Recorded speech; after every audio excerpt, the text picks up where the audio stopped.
자, 4-1은 순차 분기 반복이라는 새 단어의 조합으로 제목을 가져와 봤어요. 스타트 해볼게요. 자, 일단 우리 지난 수업 여러분 기억납니까? 우리 지도 그리고 막 그랬잖아요. 단어 8개랑 그들 사이를 잇는 선들로 우리가 데이터랑 코드 영역 양쪽으로 나누는 지도를 그려봤었습니다.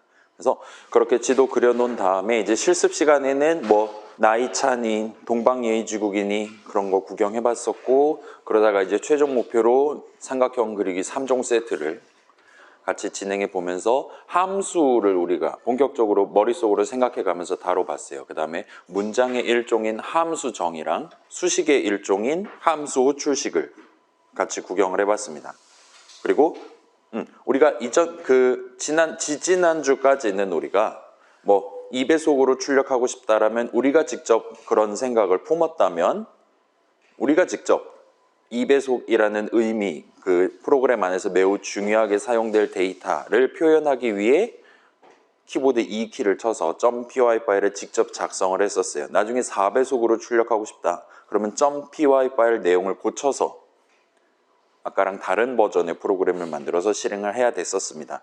반면에 우리가 지금은 나중에 사용자가 무슨 값을 입력할지 모르는 상태고, 아무튼 간에 프로그램 실행 도중에 이 프로그램 바깥 내지는 컴퓨터 앞에 있는 사용자로부터 키보드 입력, 무슨 글자들 치고 엔터 쳤나, 역시나 데이터가 되겠죠. 그 키보드 입력을 받는 방법을 소개를 했었습니다. 그래서 뭐 간단하게 인풋 괄호 열고 닫고 해서 함수 출식을 구성하면 됐었어요. 그 다음에 그 정도 구경해 보면서 이제 중간중간 사용자는 키보드를 칠 거란 말이에요. 근데 내가 지금 얻고 싶은 데이터가 사용자가 머릿속으로 생각했던 그 숫자를 얻고 싶다. 예를 들면 나이, 예를 들면 삼각형의 너비라는 숫자를 얻고 싶다라면 여러분은 int 괄호 열고 닫고와 같은 표현을 써서 형식 이름에다가 괄호 열고 닫고를 붙여서 마치 함수 호출식 같은 느낌의 수식을 적어가면서 목표를 달성할 수 있었습니다. 그런 방법을 간단하게 구경해보고, 그 다음에 while문이랑 비슷하게 생긴 if문이라는 친구를 한번 사용을 해봤어요. 그래서 그 친구들을 살짝 정리하면서 오늘 본론인 메인 컨텐츠인 순차 분기 반복 얘기를 가지고 한번 묶어볼 수가 있을 것 같습니다. 그렇게 정리해 놓은 다음에 이제 코드, 우리 데이터와 코드의 조합으로 구성된다고 얘기를 했는데 그 중에 코드 부분에 대한 실행 흐름을 구성하는 3가지 개념인 순차 분기 반복에 대해서 소개를 하려고 하고 있습니다. 그래서 이 4-1에서는 코드 영역 위주로 진행하다가 우리 중간 쉬는 시간이 아니라 오늘 수업 끝나는 시점이 되겠죠. 우리는 화요일 수업 끝나는 시점에 데이터 얘기를 살짝만 걸쳐놓고 목요일로 넘어가려고 하고 있어요.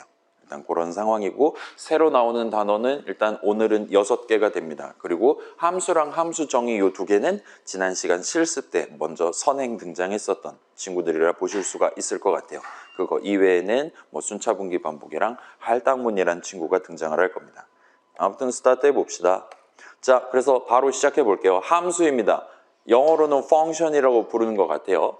자, 우리 이전에 뭐 변수, 베리어블, 그 변수 수학 동네에서 말하는 변수는 어렵지만 프로그래밍 동네에서 말하는 변수는 쉽다. 이런 식으로 표현을 했었어요. 그래서 변수를 뭐라고 얘기했습니까? 변수가 뭡니까? 값을 하나 담을 수 있는 친구라고 얘기했었죠. 여러분이 3 또는 5를 담을 수 있고 3이랑 5를 둘 다 담는 건 기본적으로는 안 되는 그런 개념을 살펴봤었습니다.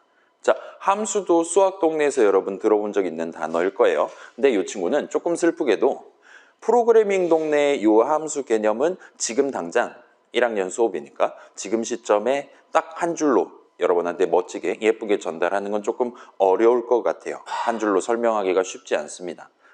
그래서 이 2가지 정도만 지금 살짝 구경을 해보고 넘어가도록 합시다. 자, 우리는 어떤 새로운 함수의 이름을 뭘로 할 건지, 그 다음에 그 친구 인수를 몇 개를 받을 건지, 여러분 그 인수라고 들어본 적 있죠? fx 할 때 x가 그런 거라 생각하시면 됩니다. 아무튼 인수를 몇 개 받을 건지, 그 다음에 그 함수는 내용물 문장을 어떻게 구성할 건지를 미리 정해두는 게 가능했어요. 그래서 인사라 함은 들여쓰기에는 이 2 문장을 실행하는 것이다와 같이, 그럼 이제 그 2 문장이 그 인사라는 함수의 내용물로서 지정된 셈이 됩니다. 아무튼 그런 식으로 새로운 함수에 대해서 여러분이 여러 가지 디테일을 미리 적어놓고 정해놓고 스타트를 하는 게 가능합니다. 다음 2번째로 우리가 그렇게 마련되어 있는 함수가 존재한다면 여러분은 어떤 시점에 그 함수를 호출하는 게 가능해요. 호출 영어로 call 정도가 될 것 같습니다. 아무튼 어떤 함수를 호출한다는 거는 미리 정해둔 그 함수의 내용물 문장들을 실행하겠다라는 의미를 내포하게 됩니다. 그리고 이 두 가지 정도는 지금 당장 여러분이 얼마든지 납득을 할 수 있을 거예요. 이 다음 슬라이드에 이제 input이라는 함수에 대한 설명을 적어놨는데 그 친구랑 지금 이 두 가지랑 덧대갖고 확인해 두면 그럭저럭 기억하기가 쉬울 것 같습니다. 그래서 준비해 봤어요. input입니다. 자, 뭐 input 말 그대로 사용자 입력을 의미하는 이름을 갖고 있고 그 다음에 이 친구는 언제 쓸 수 있는 뭐 하라고 만들어 놓은 함수냐, 이제 프로그램이 실행되는 도중에 이 프로그램 바깥 그 다음에 컴퓨터 앞에, 키보드 앞에, 모니터 앞에 있는 사용자로부터 키보드 입력을 받기 위해 우리가 사용할 수 있는 함수라고 보시면 됩니다. 그래서 이건 함수 호출식이죠. 수식 input 괄호 닫고를 계산한 결과값은 이번에 사용자가 엔터키 칠 때까지 입력한 글자들이 튀어나오게 돼요.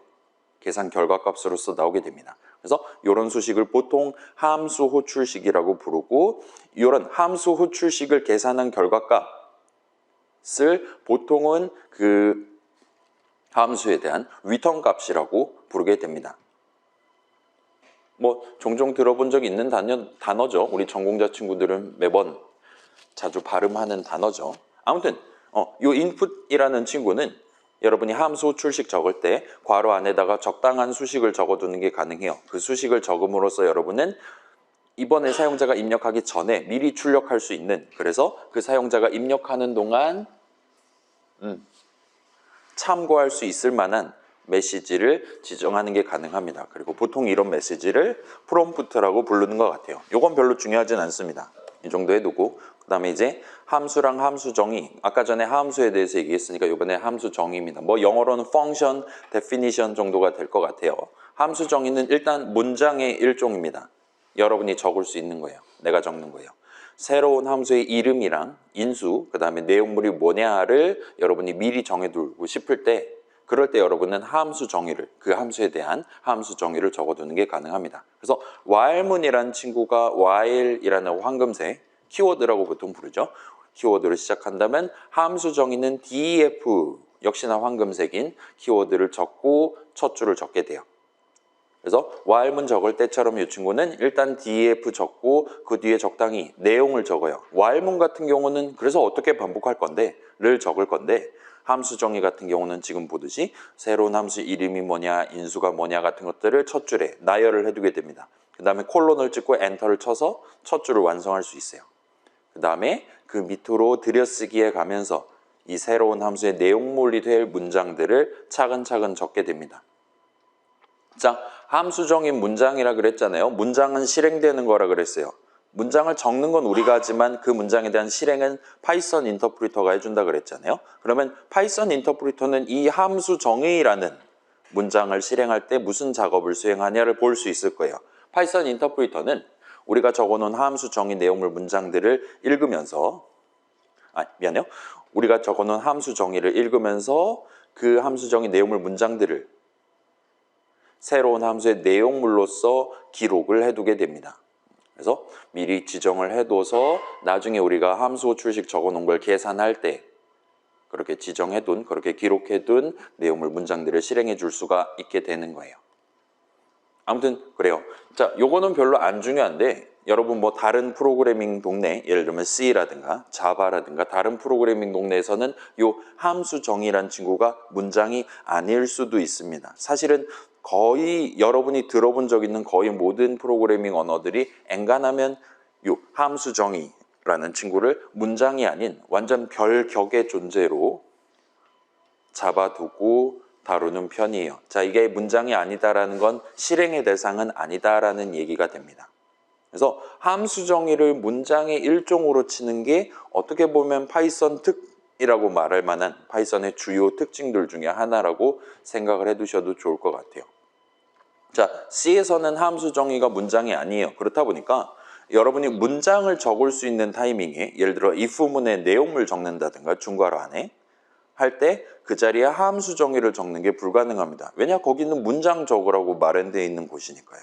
그래서 보통 여러분 함수 정의 적을 때는 그 어떤 문장에도 포함되지 않도록 완전 바깥에다가 적기 시작했었을 거예요. 물론 이제 선언이 존재하는 동네죠. 함수 이름에 대한 선언은 그거는 당연히 문장 적을 수 있는데 위에다가 보통은 대부분 선언을 적을 수 있을 테니까 이 부분 중괄호 안에 함수에 대한 함수 선언을 적는 건 물론 언제든지 가능합니다. 보통은 일부러 그런 짓을 하진 않기는 하지만 아무튼 가능할 거예요. 아무튼 그렇습니다. 자, 그래서 저거는 저거고, 그래서 함수는 일종의 개념이고 함수 정의는 일단 문장의 일종이다. 그 다음에 함수 출식은 수식의 일종이다까지 지금 정리를 한 거예요. 쟤는 저런 식으로 내비두고 지금 시점에 우리한테 이런 함수 정의가 갖는 의의를 생각을 해볼 수가 있을 것 같아요. 그래서 의의는 우리가 미리 어떤 작은 목표를 달성하기 위한 문장들을 적어 놓는 게 가능하고 그 적어 놓은 코드 덩어리가 되겠죠. 그 코드 덩어리에 직접 예를 들면 인사, 예를 들면 나이차와 같이 이름을 붙여둘 수 있다는 점이 우리한테는 가장 큰 의의가 될 겁니다. 우리가 나중에 나 인사하고 싶을 때 언제든지 편하게 인사할 수 있도록 인사란 무엇인가를 미리 고민을 해두고 그거에 대해서 이 두 문장 실행하면 확실히 인사할 수 있겠구나 내 프로그램이 했을 때 그 두 문장을 내용물로서 갖는 새로운 함수에 대한 함수 정의를 미리 적어놓고 스타트를 할 수 있다는 거예요. 그래서 그렇게 미리 적어뒀고 그 함수 정의를 실행해 두었다면 여러분은 그 함수의 이름을 직접 사용해 가면서 함수 출식을 적을 수가 있게 될 겁니다. 그리고 요 함수 출식을 통해서 계산함으로써 미리 적어둔 문장들을 실행하도록 파이썬 인터프리터가 실행해 줄 수 있도록 구성할 수가 있을 것 같아요. 그래서 여기서 이제 자, 인사란 무엇인가는 미리 정해둘 거예요. 근데 그 인사를 언제 할 거냐는 여러분이 그 인사라는 함수에 대한 함수 출식을 어디다가 어떻게 적어두냐에 따라 능동적으로 결정할 수 있다 보면 됩니다. 그런 결정은 나중에 할 수 있게 되는 거예요. 괜찮아요? 어디에 함수 출식을 적어두냐에 따라 그 문장들을 언제 실행할 거냐가 결정된다 보시면 됩니다. 그럴싸하죠? 아무튼 이런 측면에서 함수 정의는 우리 프로그램에 사용할 이름들 중에 새로운 코드랑 관련된 이름, 코드 이름을 도입하는 방법이다라고 말할 수도 있을 것 같아요. 괜찮아요? 다양한 이름들이 있는데 데이터를 다루기 위한 이름 존재할 수 있고 예를 들면 템포라든가 예를 들면 뭐 차라든가 이런 이름들은 우리가 중요한 숫자를 담기 위해서 새로 도입한 변수 이름들이잖아요. 그런 이름들도 존재할 수 있고 어떤 이름은 나중에 인사하고 싶을 때 나중에 내가 출력이란 걸 하고 싶을 때 사용자 키보드 입력을 받고 싶을 때와 같은 상황에서 직접 키보드로 쳐가면서 적을 수 있는 이름 코드 이름이 존재할 수도 있다는 겁니다. 물론 이 두 가지만 존재하는 건 아니기는 하지만요. 아무튼 새로운 코드 이름을 도입하고 싶다. 그래서 코드 덩어리 이름 붙여갖고 내가 편하게 쓰고 싶다라면 여러분은 미리 함수 정의를 적어두는 게 가능하다는 겁니다. 그럼 이제 새로운 데이터 이름을 도입하는 방법은 우리가 이미 해봤어요.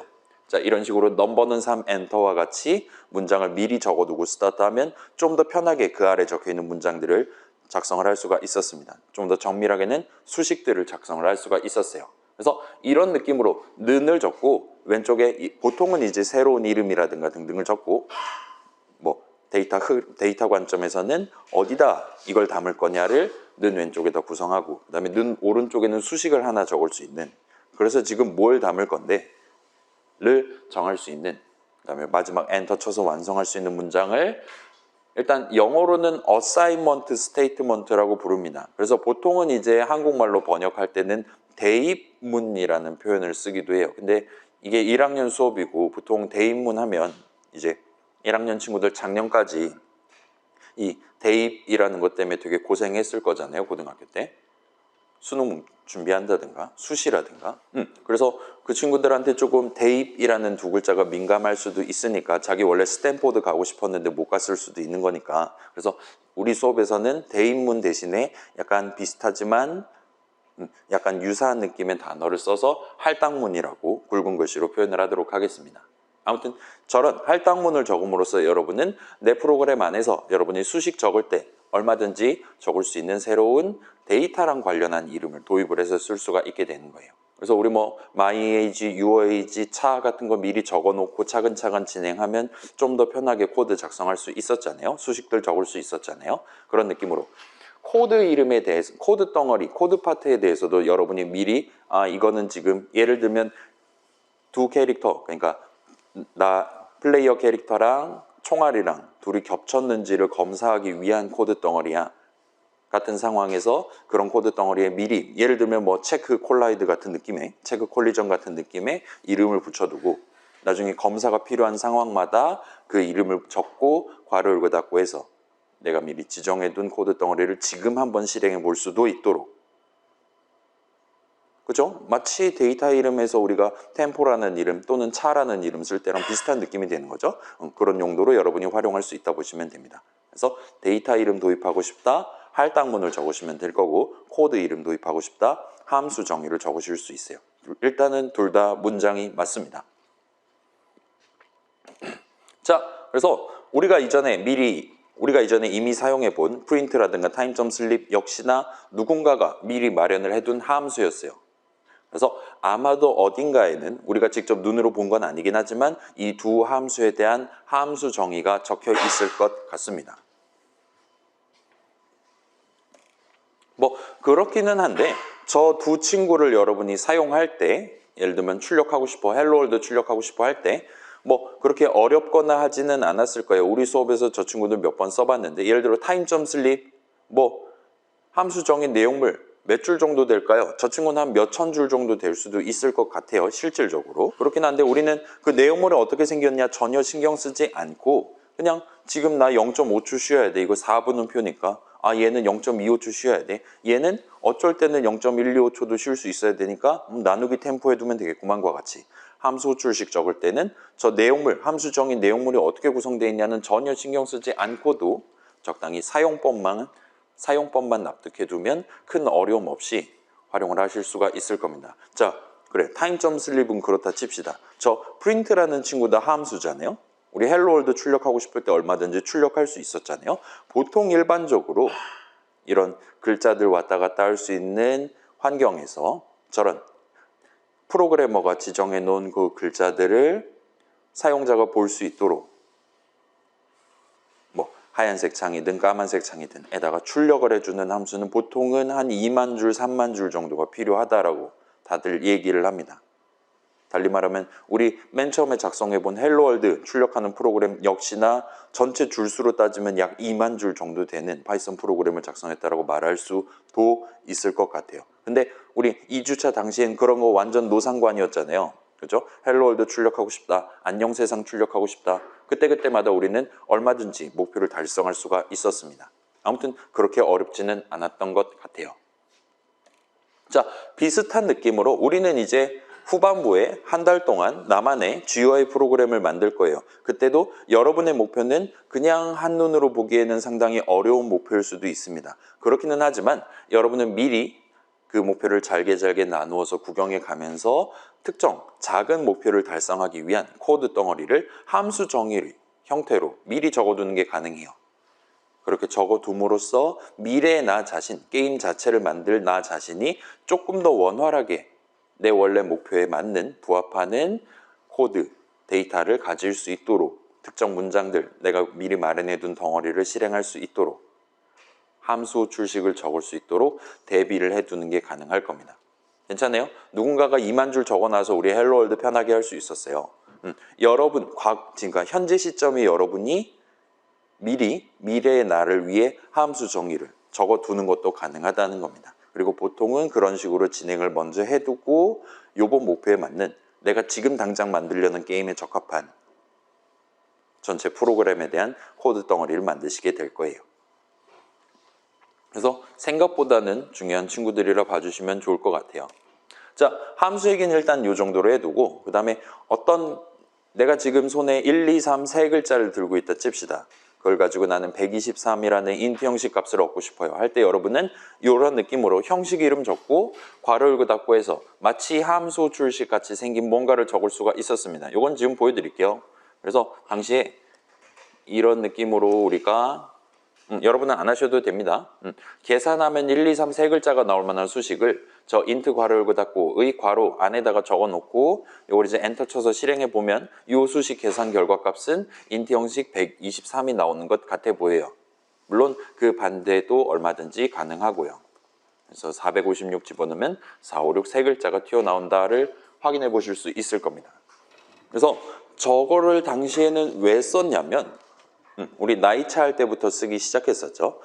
인풋 호출식을 사용해서 우리가 얻을 수 있는 값은 사용자의 키보드 입력이기 때문에 사용자는 키보드를 입력하는 거기 때문에 기본적으로 그 값은 str 형식 값이 나오게 돼요. 근데 여러분의 목표에 따라서 사용자가 고른 글자들이 아니라 사용자가 고른 숫자를 지금 프로그램 안에서 사용해야 된다. 데이터로서 활용해야 된다라면 여러분은 내가 손에 들고 있는 내가 지금 계산해 낼 수 있는 str 형식 값에 대한 적절한 int 형식 값을 얻기 위한 수식을 적는 게 가능하다는 거예요. 그래서 형식 이름이랑 괄호를 치시면 됩니다. 뭔가 좀 복잡해 보이기는 해요. 지금 아무리 봐도 저 친구 함수인 것 같은데 아니죠. 저 친구들은 형식 이름들로서 우리가 지금 쓰고 있습니다. 뭐 그렇긴 하지만 함수 호출식 같은 느낌으로 눈으로 볼 수 있고 뭔가 좀 복잡한 사연이 있어 보이지만 지금 당장 쓰기에는 그렇게 어렵지 않을 거예요. 여러분이 지금 글자들 들고 있다. 숫자가 필요하다. 그러면 인투 괄호 닫고 하시면 됩니다. 그 반대의 경우도 비슷하게 적용할 수 있고요. 물론 이 두 가지뿐만 아니라 다른 다양한 형식들이 파이썬 동네에는 존재하고 그거는 목요일에 다시 한번 살펴보도록 할게요. 아무튼 이 정도로 해두고 일단 다음 슬라이드로 넘어가 봅시다. 자, 그래서 요전 수업에서 등장했던 내용, 우리 문장이랑 실행 얘기를 스타트 했어요. 일단 그 두 개 들고 노래가사 출력 프로그램을 일단 간단하게 복붙으로 만들어 봤습니다. 남의 도움이 필요한 것 같아요. 좋습니다. 그렇게 해놓고 3주차, 지난주에는 이제 단어 8개가 한꺼번에 튀어나왔어요. 그 중에 6개를 일단 지도에다 그려놓고 스타트를 하고 있습니다. 근데 지금까지 나왔던 이런 내용들은 기본적으로는 마치 이제 게임 같은 거 시작하면 때는 몇 년, 뭐 하는 시대, 누가 태어나서 이렇게 됐다 하는 세계관 설정 같은 느낌의 이 동네는 지금 이런 식으로 판이 구성돼 있으니까 당신 여기서 먹고 살려면 얘네들은 꼭 기억해야 됩니다 하는 느낌으로 여러분들한테 전달을 해드렸던 것 같아요. 그래서 매우 그 쓰임새가 구체적인 임포트문, 여러분 현실 시간이 필요하면 임포트 타임 엔터 치시면 돼요. 그 다음에 이제 목요일날 또 하나 임포트문 적어서 여러분이 활용할 수 있는 또 하나의 뭔가를 소개를 할 겁니다. 아무튼 간에 임포트문은 딱 그런 용도로 여러분이 그런 게 필요하다, 현실 시간 필요하다 라면 그냥 복사 붙여넣기 해서 그냥 적어도 상관없을 만한 매우 구체적인 친구였어요. 그 다음에 요거보다는 훨씬 더 추상적이지만 지금 시점에도 우리가 적당히 머릿속으로 납득할 수 있는 기초에 해당하는 예를 들면 변수라든가 함수 개념이 존재할 수도 있습니다. 얘네들 같은 경우는 워낙 단단하거나 워낙 단순해서 여러분이 지금 시점에 하나하나 납득하는 게 그렇게는 어렵지 않았을 거예요. 근데 반면 오늘부터는 이제 조금은 더 뭐라 그래야 될까요? 비하인드 스토리에 대한 이야기들이 등장을 하게 됩니다. 그래서 오늘 소개할 순차 분기 반복은 일단은 요 세 가지 단어는 파이썬 동네에 국한하는 설명이 아닌 우리의 머릿속 생각을 컴퓨터가 알아먹을 수 있는 프로그래밍 가능한 형태로 잘게 나눠가면서 표현할 때 여러분이 구사할 수 있는 기본적인 개념을 일컫는 단어들이라고 보시면 좋을 것 같아요. 자, 원론적으로 보면 요 세 가지밖에 없어요. 컴퓨터가 다룰 수 있는, 컴퓨터가 납득할 수 있는 건 요 세 가지밖에 없습니다. 그래서 외우기는 쉬울 거예요. 막 오지선다 문제 얘랑 두 가지 섞어갖고 하면 여러분 얼마든지 쉽게 풀 수 있을 거예요. 외우기는 쉬운 대신에 진짜로 이 세 가지밖에 없기 때문에 여러분이 지금 뭔가 엄청나게 복잡한 걸 만들고 싶다 하더라도 여러분이 그걸 순차랑 분기랑 반복의 조합만으로 풀어내셔야만 그거에 해당하는 그 목표를 달성할 수 있는 적절한 파이썬 코드를 적을 수가 있게 될 거라는 겁니다. 그래서 조금은 이제 요상한 얘기들이 튀어나오기 시작할 거고 이어서 한번 살펴보도록 할게요. 자, 그래서 순차 분기 반복입니다. 이 친구들은 프로그램, 데이터와 코드의 조합으로 구성된다 그랬는데 그 프로그램의 코드, 실행 흐름을 구성하기 위한 세 가지 요소예요. 그래서 자, 그러면 이 셋 중에 가장 중요한 게 뭐냐라고 우리가 질문을 해볼 수가 있을 겁니다. 자, 순차랑 분기랑 반복이랑 뭐가 제일 중요할까요? 분기, 뭐 어쩔 때는 형님이라고 말해야 되고 어쩔 때는 말하면 안 되는 상황에서 이 분기 개념이 있으면 얼마든지 여러분 그 목표를 달성할 수 있을 거예요. 분기가 없다? 항상 형님이라고 말하거나 절대로 형님이라고 말하지 않거나와 같은 상황이 발생할 수 있을 겁니다. 반복은 어떨까요? 노래가사 출력 프로그램 생각해 봅시다. 연속 재생 기능을 우리가 구성해야 됐어요. 근데 한도 끝도 없이 동일한 학교종 노래를 반복적으로 출력을 할 수도 있게 만들어야 했었습니다. 그거는 아쉽지만 복부수로는 해결할 수 없는 문제였어요. 따라서 우리는 반드시 반복 개념을 도입을 해야 됐었습니다. 그렇게 놓고 보면 반복도 가장 중요하다라고 말할 수 있을 것 같아요. 자, 이 셋 중에 가장 중요한 건 뭘까요? 여러분의 선택은 뭡니까? 뭐가 가장 중요할 것 같습니까? 일단 이 셋 중에 가장 중요한 건 당연스럽게도 순차예요. 그렇기는 한데 매우 간단한 친구니까 잠깐만 요약을 해두고 다른 두 친구를 이어서 구경해 보도록 하겠습니다. 순차예요. 영어로는 뭐 시퀀스 정도라고 말할 수가 있을 것 같아요. 그래서 일단 가장 중요한 요소고, 그래서 뭘 의미하는 거냐? 모든 문장들은 기본적으로 프로그래머가 적어놓은 순서대로 실행된다를 의미합니다. 그래서 예를 들어서 지금 여러분이 .py 파일에다가 할당문 x는 3 엔터를 적고 그 아랫줄에다가 프린트 괄호 열고 x 괄호 닫고 엔터를 쳐뒀다 칩시다. 그 프로그램을 F5 눌러서 실행하면 일단 할당문을 먼저 실행해요. 따라서 x의 3을 먼저 담아둡니다. 그리고 그게 끝나면 그 다음 문장을 순차적으로 실행하기 시작하는 거예요. 따라서 화면에는, 그러니까 하얀 창에는 3이 출력되게 될 겁니다. 그래서 위에 걸 먼저 실행한 다음에 그 다음 걸 실행한다와 같은 요게 순차로 보시면 될 것 같아요. 그 다음에 어떤 함수 func에 대한 함수 정의를 먼저 적어놓고 그 아래에다가 그 함수에 대한 함수 호출식 적고 엔터를 쳐서 문장을 완성해 뒀다라면 역시나 이전에 미리 정해둔 그 func 내용물을 지금 내가 실행하겠다와 같은 느낌으로 적어둔 셈이 되는 거예요. 정확히 그 순서대로 파이썬 인터프리터는 이 두 문장을 실행해 줄 거라는 겁니다. 반드시 그렇게 순서대로 실행을 해 줄 거라는 겁니다. 그게 순차의 개념이에요. 자, 그래서 여기서 지금 구경할 수 있듯이 우리 프로그램이 실행되는 도중에 일종의 시간적 흐름에 따라서 우리가 목표로 했던 적절한 결과, 영어로는 consequence 정도가 될 것 같아요. 여기 지금 시퀀스가 들어있죠. consequence 무슨 뜻입니까? 일종의 막 인과라든가 필연이라든가 그런 거라고도 표현할 수 있을 법한 어떤 전제로 인해 자연스럽게 도출되는 결과를 의미하는 거죠. 아무튼 그런 결과를 얼마든지 낼 수 있도록 보장하는 개념이라고 봐주시면 좋을 것 같아요. 그렇다 보니까 순차 분기 반복 중에 프로그램 실행 흐름 중에 가장 중요한 친구라고 볼 수 있습니다. 자, 그래서 파이썬 인터프리터는 미리 만들어 놓은 일종의 프로그램이죠. 하나의. 파이썬 인터프리터라는 친구는 항상 무조건 우리가 만든 프로그램을 순차적으로 실행해 주도록 설계되어 있어요. 자, 그래서 이 순차 개념이 깨진다라는 건, 자, 순차 개념은 뭐냐면 문장은 우리가 적는 거잖아요. 우리가 문장을 적어 놓은 순서에 따라서 파이썬 인터프리터가 순차적으로 실행을 해주는 겁니다. 그래서 이게 깨진다라는 거는 우리가 문장을 적긴 했는데 그 우리가 적어놓은 그 순서를 완전히 무시하고 파이썬 인터프리터가 지 맘대로 실행을 한다라는 의미가 되어버리는 거예요. 영어로 하면은 arbitrary 같은 느낌이 되는 거죠. 주사위 굴려가면서 함수 정의 아직 실행하지도 않았는데 함수 호출식 계산을 시도한다든가 할 수도 있다는 겁니다. 아직 뺄셈 하지도 않았는데 차에 담겨있는 값을 출력한다든가 할 수도 있다는 겁니다. 그러면 안 되겠죠. 적절한 목표를 달성하기가 어려울 겁니다. 그렇기 때문에 파이썬 인터프리터는 무조건 순차적으로 실행하도록 돼 있어요. 프로그램 실행 순서가 이상한 것 같은데 하면 무조건 프로그래머의 잘못이다라고 우리가 뭐라 그래야 될까요?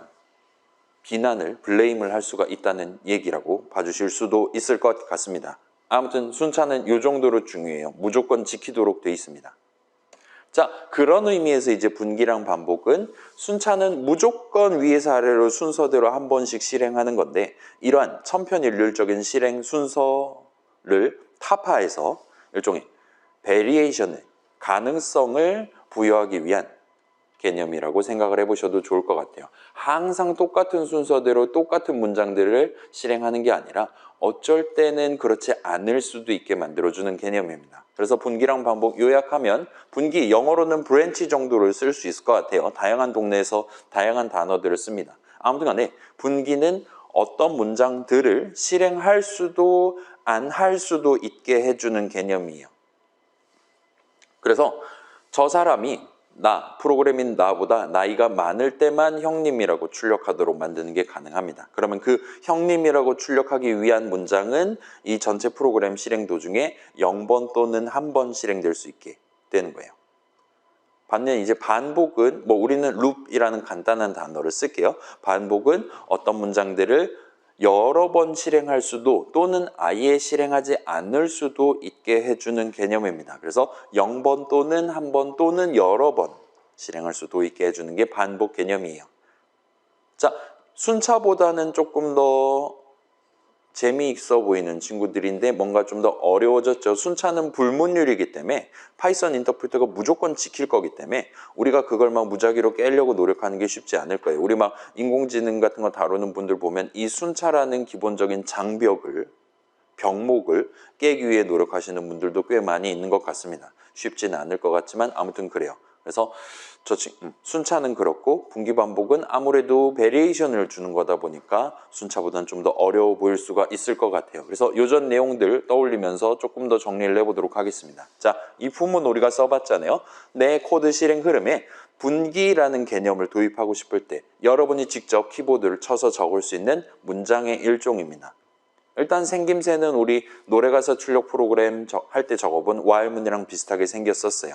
그래서 여러분이 if문의 첫 줄을 적을 때 일단 단어, 키워드 if를 적고 어떨 때 이 내용물 문장들을 실행할 거냐를 지정하기 위한 수식을 적고 콜론을 찍고 엔터를 쳐서 완성을 할 수가 있었습니다. 이런 용도로 언제 내용물을 실행할 거냐, 어떨 때 실행할 거냐를 여러분이 디테일을 살리기 위해 if문이라든가 while문 첫 줄에다 적는 수식을 보통 이제 조건식이라고 부르게 됩니다.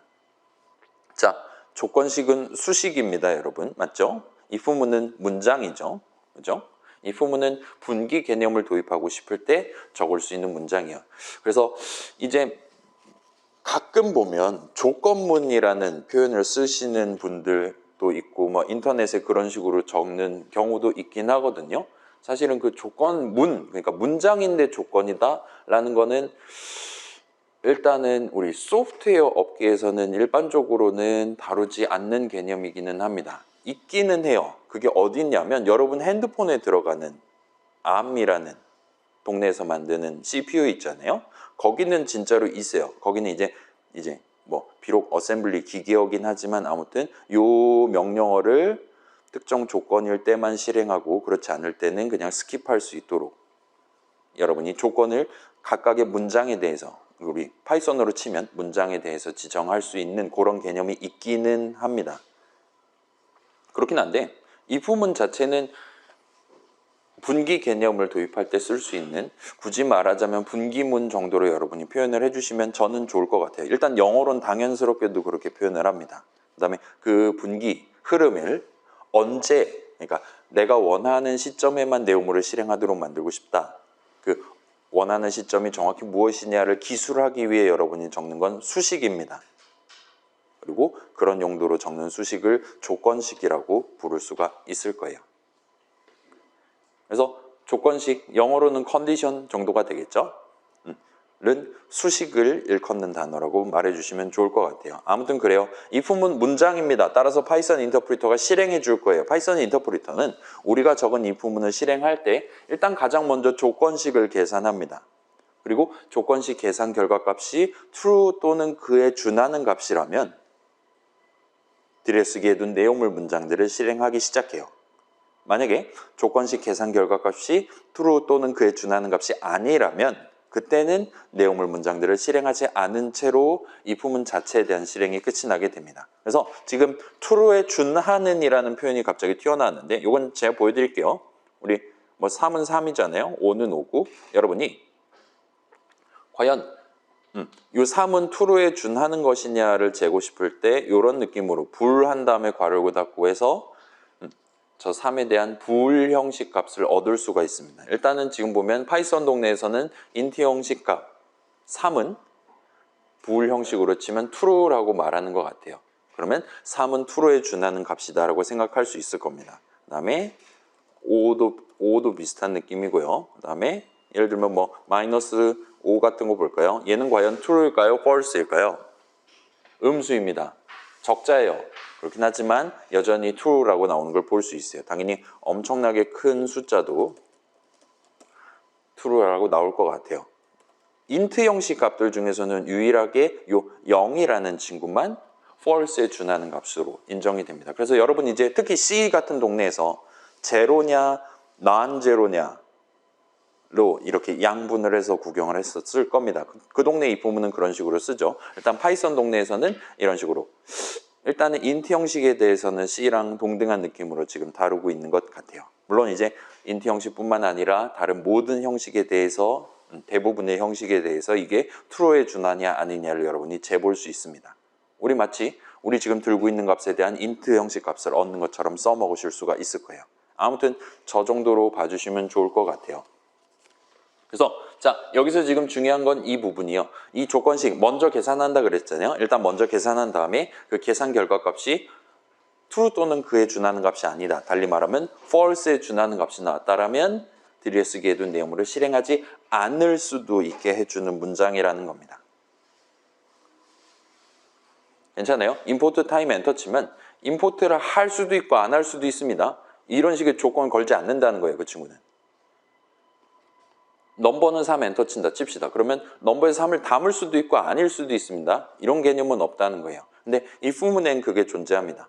그래서 구체적으로 언제 실행할 거냐 또는 언제 실행하지 않을 거냐를 여러분이 수식을 지정함으로써 첫 줄에다 수식을 적절하게 적음으로써 목표를 달성할 수 있는 문장이라고 보시면 돼요. 자, 그럼 이제 while문을 한번 구경해 봅시다. 아까 거 복붙해갖고 내용만 살짝 고쳐봤어요. while문 if문이랑 비슷하게 생긴 친구고 여러분의 코드 실행 흐름에 반복 개념을 도입하고 싶을 때 여러분이 직접 적을 수 있는 문장의 일종입니다. 그렇다 보니까 이 while문을 실행할 때는 아까 전 if문이랑 동등하게 일단 먼저 조건식을 계산해요. 그 다음에 아까 전 if문이랑 동등하게 계산 결과값이 true에 준하는 값이면 내용물을 실행하고 또는 그러지 않습니다. 근데 한 단계가 추가돼요. 이 부분에 비해서. 만약에 여기서 내용물을 실행했었다면 다시 조건식 계산하는 단계로 돌아갑니다. 다시 한번 조건식을 계산해요. 그러면 또 다시 계산했을 때 또 true에 준하는 값이 나왔다면 또 내용물 실행하고 또 다시 돌아가서 등등등을 할 수 있게 되는 거예요. 그러다가 조건식 계산 결과값이 false에 준하는 게 나왔다라면 그때 이제 내용물을 실행하지 않으면서 전체 while문 실행이 끝이 나게 됩니다. 그래서 여기는 이 부분에 비해서 다른 문장들에 비해서 요 돌아간다라는 작업이 포함되어 있다 보시면 돼요. 이게 while문입니다. 자, 그래서 실행 흐름 관점에서 순차가 가장 기본적인 거예요. 위에서 아래로 적어놓은 순서대로 실행하는 겁니다. 그래서 분기는 일종의 스킵. 문장 지금 10개 적어놨는데 2개를 이 부분 내용물로 만들어놨어요. 그러면 그 두 문장을 실행해서 총 10개의 문장을 실행하거나 의미 관점에서 또는 스킵을 해서 가운데 2개를 빼고 그 다음 문장을 이어서 실행을 하거나 하는 게 가능하다는 겁니다. 그래서 실행 순서 이렇게 손가락으로 갖다 댄다 쳤을 때 갑자기 쭉 아래로 내려가 버리는 게 가능해요. 반복은 쭉 내려가다가 갑자기 다시 올라가서 조건식 봐야 되네 하고 올라가는 게 가능합니다. 일종의 실행 흐름 관점에서 역행을 시킬 수가 있는 개념이라 보시면 돼요. 그리고 이 while문에는 지금 실행하지 않을 수도 있다라는 게 들어가 있고 그 다음에 계산 단계로 위 단계로 돌아간다라는 개념도 들어가 있습니다. 그렇기 때문에 while문은 일단 내 프로그램에 분기 흐름을 도입하기 위해 쓸 수도 있고 반복 흐름을 도입하기 위해 쓸 수도 있는 문장이에요. 일단 둘 다 가능합니다. 보통은 반복을 위해서 쓰겠지만 반면 if문은 실행하지 않는다라는 개념은 들어있어요. 따라서 분기 개념을 도입하기 위한 용도로 쓸 수 있습니다. 반면 if문은 돌아간다라는 작업은 포함되어 있지 않기 때문에 if문을 반복 실행용으로 쓸 수는 없을 것 같아요. 뭐 그 정도로 여러분이 봐주시면 좋을 것 같습니다. 자, 그럴싸하죠. 이 시점에 살짝 용어들을 정리를 해보면 순차는 일단 개념입니다. 사실상 가장 중요한 요소예요. 파이썬 인터프리터가 우리 코드, 우리 문장들을 순차적으로 실행해주지 않으면 내가 지금 코드 짜는 의미가 없는 겁니다. 내가 지금 머릿속으로 막 이거 다음에 이거 다음에 저걸 해야지 게임이 잘 돌아가는데 머릿속으로 고민한 의미 자체가 사라지는 거예요. 그렇기 때문에 순차는 가장 중요합니다. 반드시 지켜져야 될 내용이에요. 일단 그렇고 분기랑 반복 역시나 일단은 개념입니다. 그래서 일단은 여러분은 내 머릿속 생각을 .py 파일에 표현하려면, 달리 말하면 프로그래밍 가능한 형태로 표현하려면, 달리 말하면 컴퓨터가 납득할 수 있는 형태로 표현하려면 우선은 그 생각을 순차 분기 반복의 조합만으로 정리를 해 두셔야 돼요. 자, 우리 머릿속에 갖고 있는 어떤 생각은 이 셋의 조합만으로는 딱 잘라서 표현하기가 어려울 수도 있어요. 만약 그렇다면 아마도 그 생각은 지금 시점에 우리가 프로그래밍 할 수 없는 생각일 가능성이 높다는 겁니다.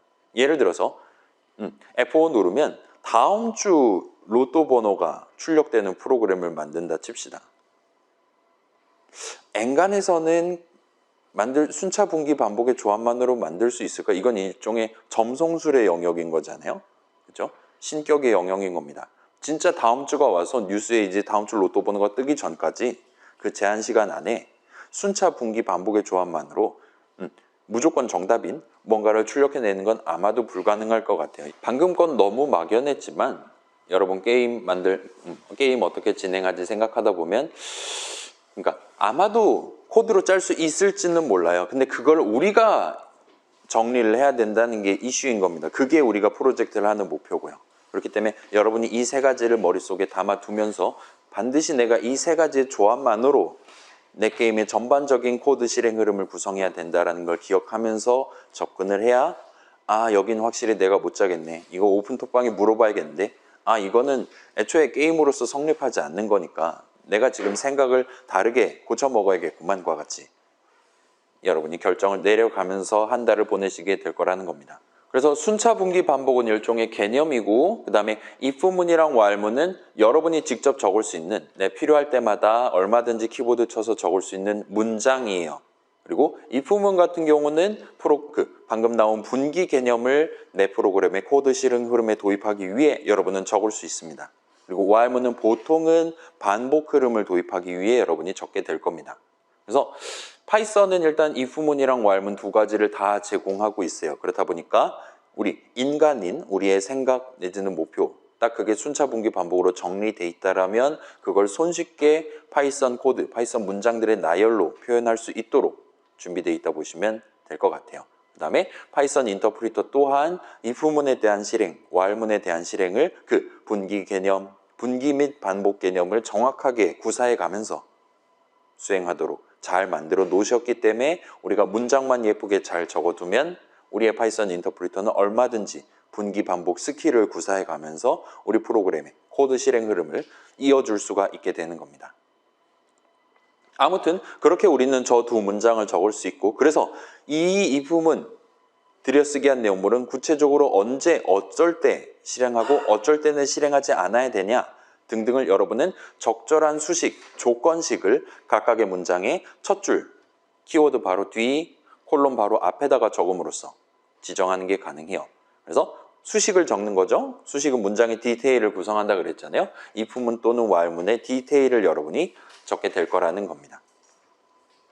우리 while true하고 콜론 해봤잖아요. 한도 끝도 없이 출력한다라는 목표를 달성하기 위해 그 수식 true는 계산하면 항상 true에 준하는 값이 나오기 때문에 방금 전 while문 실행 규칙상 항상 조건식 계산 단계로 돌아가면 항상 계산 결과값이 true에 준할 거기 때문에 항상 내용물 실행하고 항상 다시 한번 조건식 계산 단계로 돌아가도록 우리가 만들어 놨다 보시면 돼요. 일종의 탈출을 하는 게 불가능한 한도 끝도 없이 while문 내용물만 실행하다가 그 친구는 배터리 다 태워먹고 죽거나 컨트롤 C 당해갖고 강제로 종료당하거나 하게 될 거라는 겁니다. 아무튼 여기까지가 지금 지난주에 그려봤던 그림인데 여기다가 방금 전 살펴봤던 걸 입혀볼 수가 있을 것 같아요. 그래서 살짝 고치면 이 정도로 고칠 수 있을 것 같습니다. 일단은 함수 개념, 우리 함수 정의 적을 때 들여쓰기한 내용물 문장들 적을 수 있다 그랬고 그게 그 함수의 내용물이 될 거다라고 말씀드렸어요. 파이썬 인터프리터가 함수 정의 실행하면서 인사 요 문장 2개짜리와 같이 코드 덩어리를 만들어 줄 거예요. 우리는 그 코드 덩어리에 이름을 붙일 수가 있다라는 의의를 가져갈 수 있다 그랬습니다. 따라서 이 함수란 친구는 일단 문장이랑 매우 밀접하게 연계될 것 같아요. 2가지로 연계가 되는 거죠. 하나는 함수는 내용물 문장들 갖는 친구 문장 덩어리죠. 두 번째는 새로운 함수를 내가 도입하기 위해 문장의 일종인 함수 정의를 적을 수가 있다는 얘기를 했죠. 그렇기 때문에 이 친구는 당연스럽게도 코드 영역 한가운데 있는 문장이랑 연결돼 있으니까 코드 영역에 붙이는 게 맞을 것 같습니다. 그 다음에 함수랑 수식도 매우 밀접하게 연결이 돼 있어요. 그래서 그 내용물 덩어리 인사한다. 그 2 문장을 언제 실행할 거냐, 뭘 갖고 실행할 거냐를 지정하기 위해 여러분은 함수 호출식을 적게 되실 겁니다. 그래서 함수 호출식을 어디다 적냐에 따라 걔를 언제 실행할 거냐가 결정될 거예요. 따라서 엄청 중요할 것 같아요. 그래서 지금 수식은 아직은 이게 코드냐 데이터냐 아직은 우리가 결정을 내리지 않았지만 일단은 코드 영역에 대해서는 적당히 예쁜 삼각형을 그리게 된 것 같습니다. 그 다음에 문장 실행의 대상이 되는 친구라 그랬고 얘네들은 항상 같이 붙어 다닐 거예요. 그리고 우리는 오늘 이 실행에 대한 이 실행을 구성하기 위한 3가지 개념들을 추가로 배웠다 보시면 되는 겁니다. 그게 지금 순차, 분기, 반복이에요. 그래서 이 중에 가장 중요한 건 일단은 순차다 정도를 봐주시면 좋을 것 같습니다. 코드 실행의 일종의 시간적인 흐름을 결정짓는 가장 중요한 요소예요. 순차라는 대전제를 깔아놓고 이 부분은 분기해야지, 이 부분은 반복해야지, 분기하겠습니다 같은 느낌으로 여러분이 전체 실행 흐름을 구성하게 될 거라는 겁니다.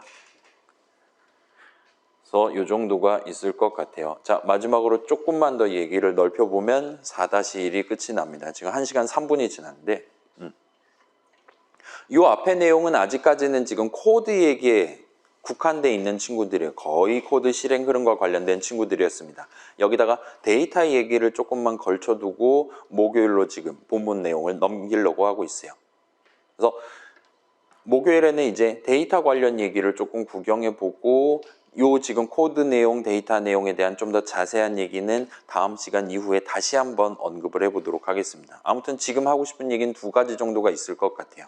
자, 첫 번째로 요거는 앞에 나왔던 내용이에요. 여러분이 그 if문, while문의 조건식을 적음으로써 어떤 상황에서 지금 들여쓰기한 내용물 문장들, 코드 덩어리를 실행할 거냐를 직접 지정하는 게 가능합니다.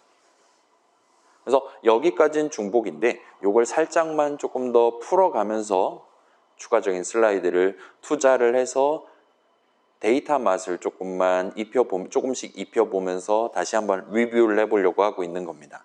그래서 자, 우리가 뭐 조건식 그런 얘기는 일단은 내비두고 우리가 어떤 수식을 적을 때 여러분은 어떤 이름을 적어가면서 그 수식을 구성하는 게 가능해요. 예를 들면 자, 봐봐요. 아이고 힘들다. 우리가 스코어를 조금 올릴게요. 그래서 뭐 넘버는 3하고 엔터 쳐뒀다 칩시다. 그 다음에 수식 넘버 더하기 5를 계산하는 상황을 생각을 해봅시다. 그러면 지금 같은 경우는 그래요. 이거보다 좀 더 간단한 걸 먼저 합시다. 수식 3 더하기 5를 먼저 한번 해보도록 합시다. 자, 3 더하기 5 생각해보면 이 수식은 우리가 언제 어디다가 적어놓든 계산하면 항상 인트 형식과 8이 나오는 수식의 된 거잖아요.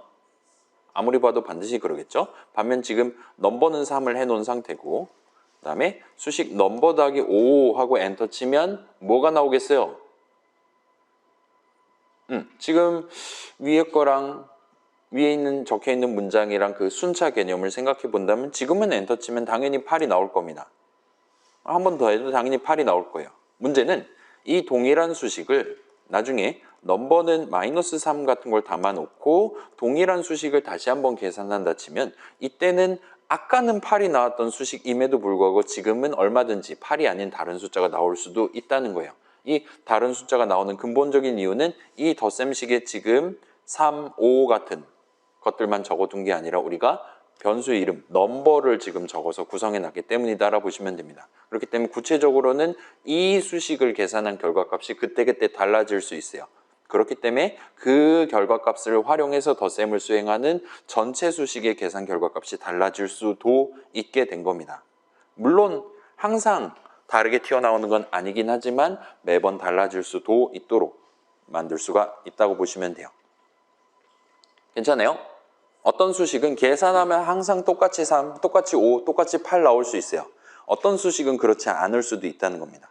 그래서 곰곰이 생각해 보면 보통은 계산할 때마다 서로 다른 값이 나오는 수식은 엔간에서는 그 안에 어떤 이름이 들어가 있을 거라는 거예요. 두 번째로, 자, 이런 계산하면 그때그때 다른 값이 나올 수 있도록 우리가 적절한 이름들을 섞어서 구성해둔 수식이 있다 치면 그런 수식을 계산하기 직전에 또는 오래전 아무튼 이전 타이밍에 사용자가 고른 값, 프로그래머인 내가 정한 게 아닌 사용자가 키보드 쳐서 보통 키보드 치겠죠. 사용자가 고른 값을 미리 그 이름에다가 담아두도록 실행 흐름을 구성하는 게 가능할 겁니다. 그러면 이제 F5를 누를 때마다 그 이름에 담겨있는 값이 다를 거기 때문에 결과적으로 덧셈식 등등 미리 구성해둔 복잡한 큰 수식을 계산한 결과값이 달라지도록 만들 수 있어요. 괜찮아요? 지금은 제가 는3, 는5 했기 때문에 여러분이 눈에 보기 쉬웠지만 만약에 인풋 괄호 열고 닫고 같은 거를 넘버 는 오른쪽에다가 적어놨다 칩시다. 그러면 그 코드만 봐서는 지금 밑에 있는 덧셈식 계산 결과값이 8이 나올 거냐와 5가 뜰 거냐를 모른다는 거예요. 그리고 그렇게 만드는 게 가능하다는 겁니다. 어떻게? 사용자가 고른 값이 계산 결과값으로 튀어나올 만한 그런 데이터가 계산 결과값으로 튀어나올 만한 수식을 적어서 그 이름에 담기 위한 적절한 할당문을 적어놨었다면요. 그리고 그런 할당문을 먼저 실행하고 이 지금 우리가 주시하고 있는 복잡한 수식을 계산하도록 실행 흐름을 구성하면요. 오케이? 지금 당연한 얘기를 풀어갖고 설명하고 있는 거예요. 자, 이 정도로 생각해 본다면 마지막으로 그런 복잡한 수식을 여러분이 얼마든지 아무 수식이나 적을 수 있는 if문 첫 줄, while문 첫 줄에 적어두는 게 가능합니다. 조건식으로서 지정하는 게 가능해요. 따라서 여러분은 사용자가 F5를 누를 때마다 내용물을 실행하거나 실행하지 않을 수 있는 F5를 누를 때마다 예를 들면 너비가 5인 삼각형을 출력할 수도 있고 너비가 11인 삼각형을 출력할 수도 있는 실행 흐름을 구사할 수가 있게 됩니다. 이전보다 훨씬 더 다채로운 실행 흐름을 구사할 수 있게 되는 거예요. 우리 노래가사 출력 프로그램 생각해 보면 그 당시에는 우리가 템포는 2 한 다음에 밑에 있는 코드 적었잖아요. 그렇다 보니까 그 프로그램 자체는 우리가 .py 파일, 그러니까 수식을 고치거나 하지 않는 이상 F5를 누를 때마다 항상 2배속으로 출력할 겁니다. 근데 그 2 적었던 자리에 대신에 인풋 괄호 닫고를 섞어가지고 적절한 수식을 적어두는 게 가능하다는 거예요. 그러면 이제 수식 템포를 계산한 결과값이 그때그때 F5를 누를 때마다 달라질 수 있어요.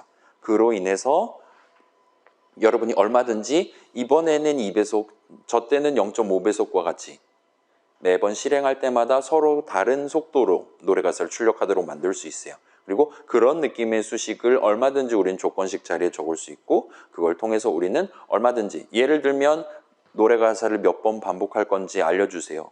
와 같은 식으로 추가적인 데이터 입력 방법을 도입을 해두고 노래가사를 한도 끝도 없이 출력하는 게 아니라 어쩔 때는 3번, 어쩔 때는 5번 출력할 수도 있게 만드는 것도 얼마든지 가능하다는 겁니다.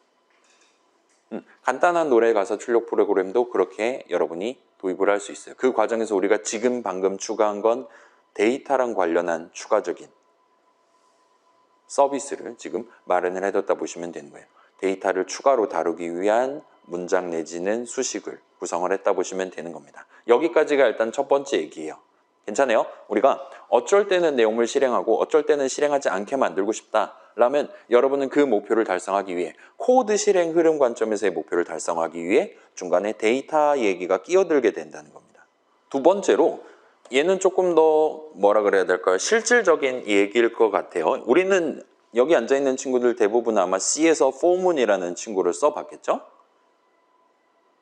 그 for 한 다음에 괄호 열고 괄호 닫고 하는데 그 괄호 사이에 세미콜론을 2번 찍어서 아무튼 머리 가슴 배 같은 느낌으로 세 부분에 걸쳐서 여러분이 수식을 적을 수 있는 for문을 아마 구경해 본 적 있을 겁니다. 그거랑 어쩌면 비슷하다라고 말할 수 있을 것 같아요. 그래서 한도 끝도 없이 반복이 아니라 여러분이 딱 원하는 횟수만큼 반복하는 while문을 적고 싶을 때, 반복하는 코드 덩어리를 구성하고 싶을 때 보통 쓰는 일종의 3단 콤보가 존재합니다. 그래서 첫 번째는 첫 번째 반복을 준비하는 부분이 들어가요. 그래서 일단은 가장 먼저 1번째 줄을 출력한다 라든가 일단은 라이프가 3인체로 스타트한다와 같이 미리 데이터를 구성을 해둘 필요가 있습니다. 그 다음에 두 번째로 그래서 언제까지 반복을 진행할 거냐, 언제 반복을 그만둘 거냐를 체크하기 위한 while문 첫 줄 같은 느낌의 일종의 수식을 적게 될 겁니다. 아마도 조건식을 써서 이 부분을 구성을 하게 될 거예요. 그래서 이번에 해야 되는 게 맞다라면 이번 반복을 수행하게 됩니다. 예를 들면 별을 row 개만큼 출력한다든가 할 수 있게 될 겁니다. 그래서 이번 반복이 다 끝나면 이번에 1번째 줄 출력한 게 맞으니까 다음번에는 2번째 줄을 출력할 수 있게끔 적절한 할당문을 적어두시게 될 거예요. 그래서 다음 반복을 준비하는 부분이 들어가게 됩니다. 보통은 1번이랑 3번은 데이터랑 관련된 얘기고 따라서 여러분은 할당문을 적으시게 될 거고 2번은 이제 그 반복을 구성하는 문장, while문 같은 게 있겠죠. while문의 조건식으로 지정을 하시게 됩니다. 그래서 이 정도를 보통은 3단 콤보로 여러분이 가져가시게 될 거예요.